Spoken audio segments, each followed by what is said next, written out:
So it's leg day. I do not want to be here. I woke up at like 6:30. I went and got my stuff ready reluctantly. I fell back asleep on the couch. It's raining outside. There's no sun.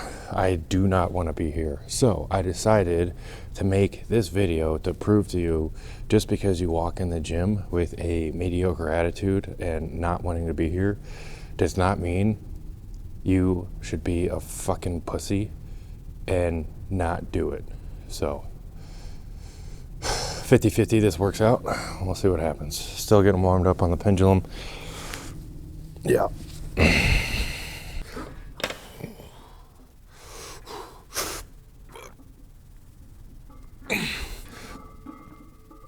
I did 160 I think last week.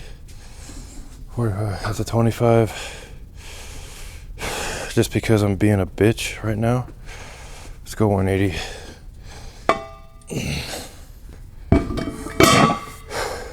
Also, if you've never tried smelling salts, highly recommend it.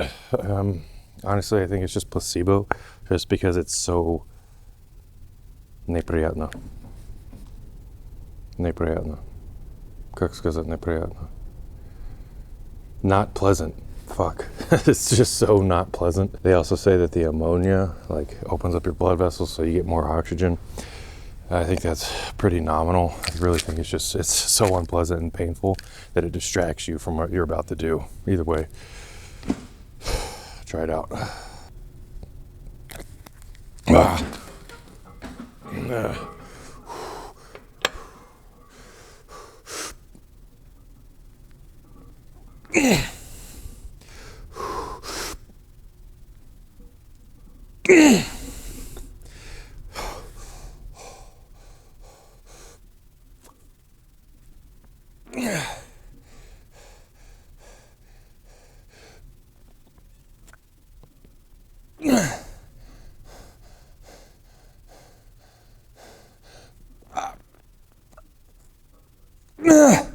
Oh.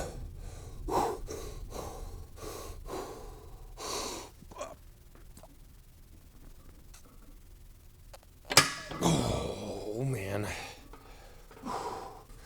Forgot my salt. Fuck. Oh.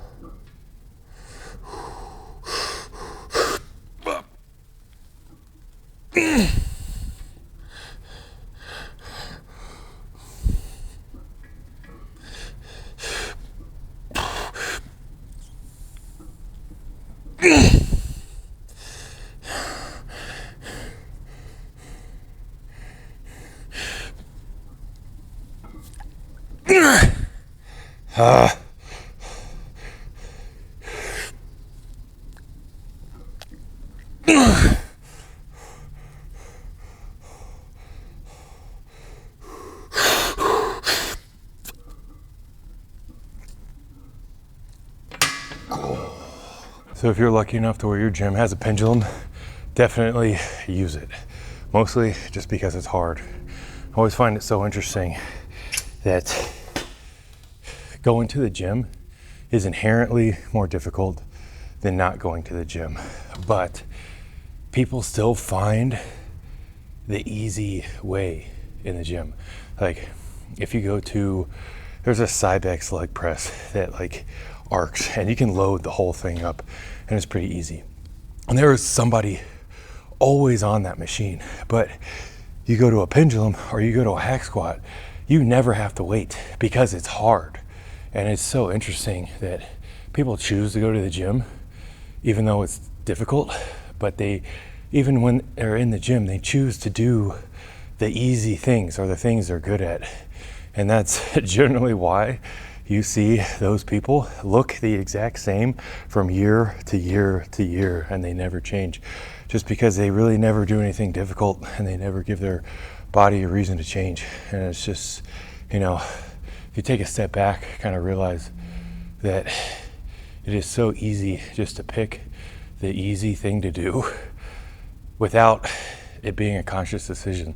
I mean, I'm sure those people don't even think about it. Like, oh yeah, I'm doing legs, I'm crushing it, I don't skip leg day. But they have never been on the hack squat, because you put like a plate and a half on the hack squat and you're dying. Or you put just a plate. You don't even need a plate on the pendulum most of the time, and it's difficult and nobody does it. So just a interesting thing I've noticed about humans from the gym. So the first set I got 6 and then 5. I'd love to get 5 here. Bare minimum 4. Gonna go for 5.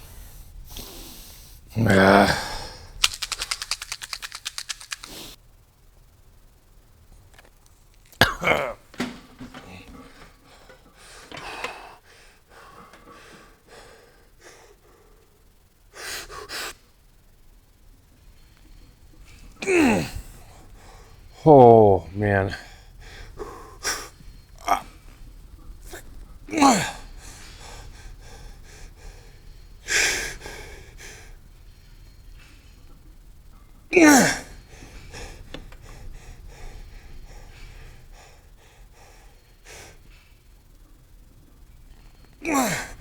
Oh, oh.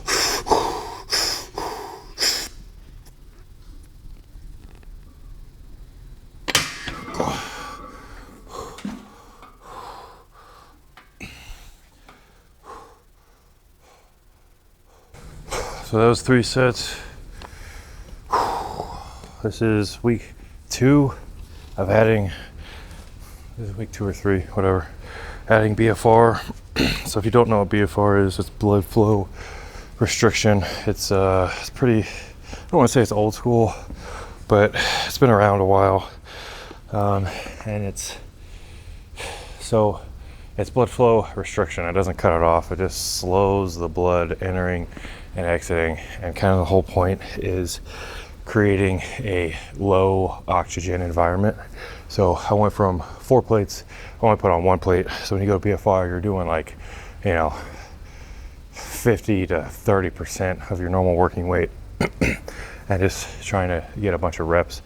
And what that does is creates a low oxygen environment, so your muscles think they're working way harder than they actually are, which signals AGF1, which signals growth hormone locally to grow the muscles. And it also, because the blood flow is restricted, all the cells, all the muscle cells get full of blood and get like super pumped, and that signals to the cells like, holy shit, we got a lot of blood in them, and this is putting a lot of stress on our cell walls. We need to increase the thickness of our cell walls. So that is another part of hypertrophy. So kind of the idea is, I mean, you don't want it to be painful, but it's pretty uncomfortable, and you don't really want to do it for more than a few minutes. So what I'm going to do, I'm going to do 3 total sets. This isn't tight yet, I'm just getting it so it doesn't fall down. As soon as I get over there ready to go, I'm going to tighten it down. I'm going to start a timer on my phone, and then I'm going to do my first working set.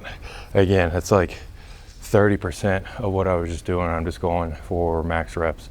As soon as I stop, I'm looking at my timer. I'm going to take no more than 60-second break. Probably going to do about 30 seconds. And then I'm going to go straight into my second set. And I'm just going to repeat that for 3 working sets. And then as soon as I'm done with that 3rd set, I take off the bands. So that's going to be, what, a minute of rest, and then probably 2 to, at most, 3 of working. So that's 4 minutes, and that's about the cap of how long you want to keep these on, because even though blood's still flowing, it can still potentially be a little bit dangerous with like blood clotting and stuff. So this is kind of the thing where more is not better. It's not, if you're too dumb and you ego lift and you like only do like quarter reps because you go too heavy, don't do BFR, because you're too dumb and you have too big of an ego to do this. Because if you go too heavy or if you go too tight, you have a huge potential to cause a blood clot. So more is not better. If you feel any numbness or tingling or like looks blue or anything like that, immediately take them off. All right, I got my timer going. I got my pants on, which I usually don't, so I won't need to go quite as tight. These things are numbered, so you can kind of remember where you're at. I think it was about a 5.5 last time, so I'll go at the 6. And like on your legs, you can go relatively tight relative to your arms, obviously, but still gonna get it up as high as possible. Oh.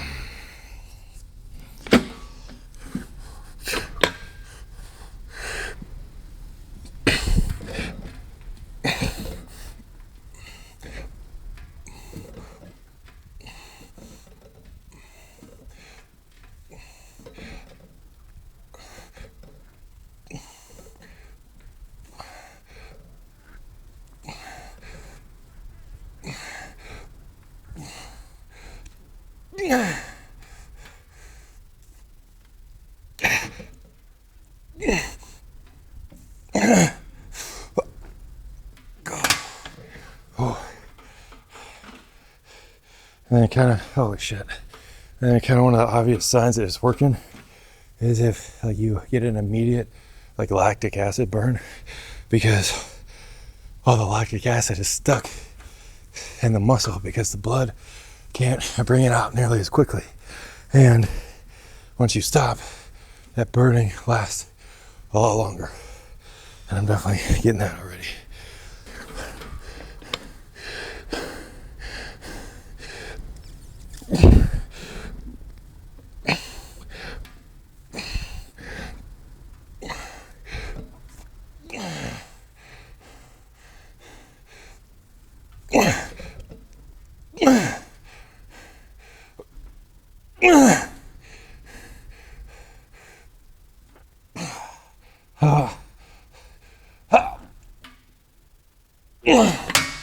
Oh. It's just crazy how little weight. I mean, even not a lot of reps, just how I can feel the pump, I can feel the burn.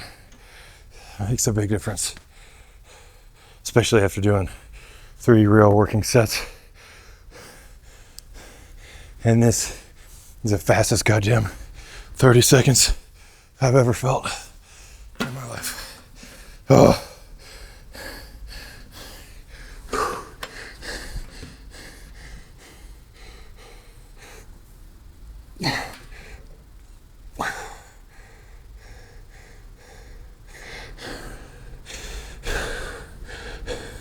Uh-oh. Uh-oh. Oh.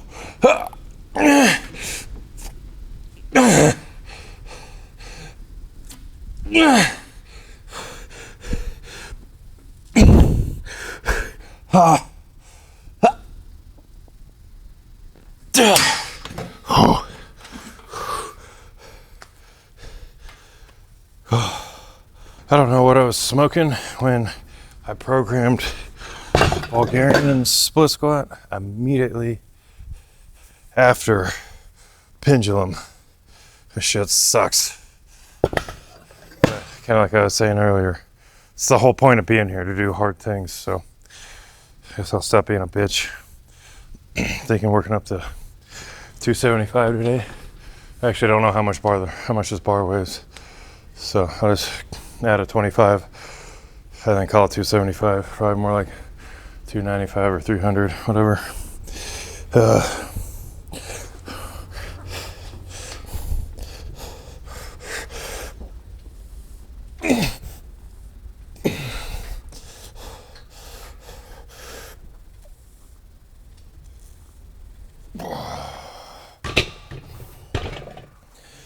And the warm-up is just that. It's warm-up and injury prevention.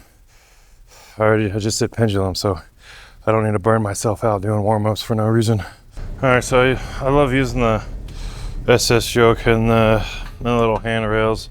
A little bit more stable. Obviously, it's a little bit, oh, not a little bit, it's a lot easier than just using a straight up barbell. With basically no balance, because I got my hands. But still, it's still Bulgarian split squats, so I don't feel too bad about it. And it's a little bit more difficult than just straight up in the Smith. Kind of a happy medium between super stable Smith split squats and just straight up barbell.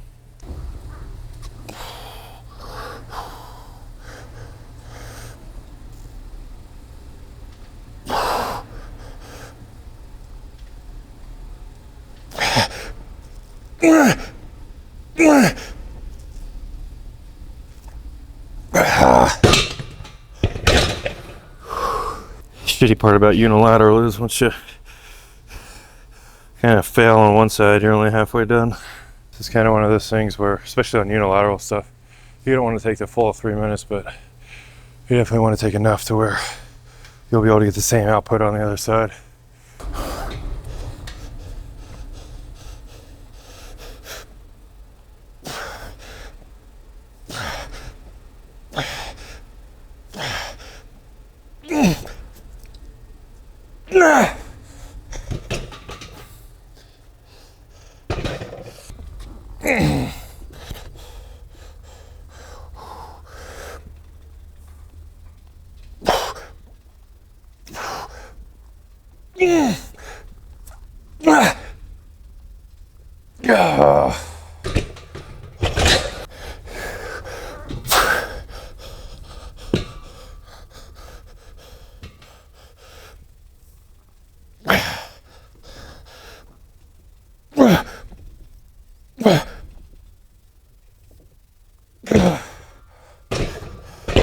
Oh man. Oh. Alright, so to finish this leg day off, I'm just going to do a giant set of curls, extensions, and then seated calf. And then, depending on how I'm feeling, I might do some skull crushers at the end. But this is pretty boring. Nothing exciting here. Not that any of it's that exciting to watch. But I'll probably do some movie magic and make it go fast here, and then call it a day.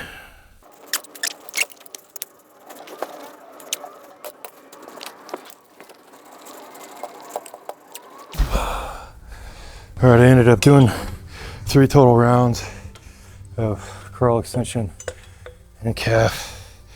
I wanted to do 2, but last week I did 3, so I had to at least do the same. Also increase the reps. Weight stayed the same, reps went up a little bit. It's crazy that even on the days that you don't really want to be here and you don't feel that great, they usually end up being some of the better days. All right. Dude, if you're a dude and you're sleeping on skull crushers, you're missing out. First of all, just go as wide as you can and get a good stretch. That'll open up your hips and just help your low back and your hips and your knees and everything just feel better. But also, you know, single leg, hot girl booty days and this kind of stuff will absolutely blow up your squat. Just try not to make eye contact with anybody while you're doing it. And just so the weight's being supported by my hips right now. I'm just gonna sit here for a little bit, let it stretch. And then go for it.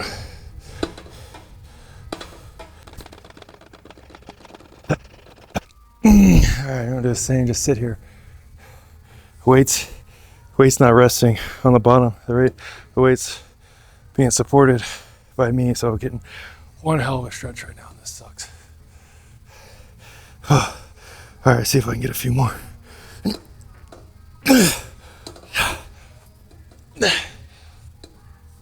Okay. Oh. And that is it for the second leg day of the week. That was leg day 2. Nothing super fancy. Just pendulum, if you have it, split squats, and then, you know, some machines.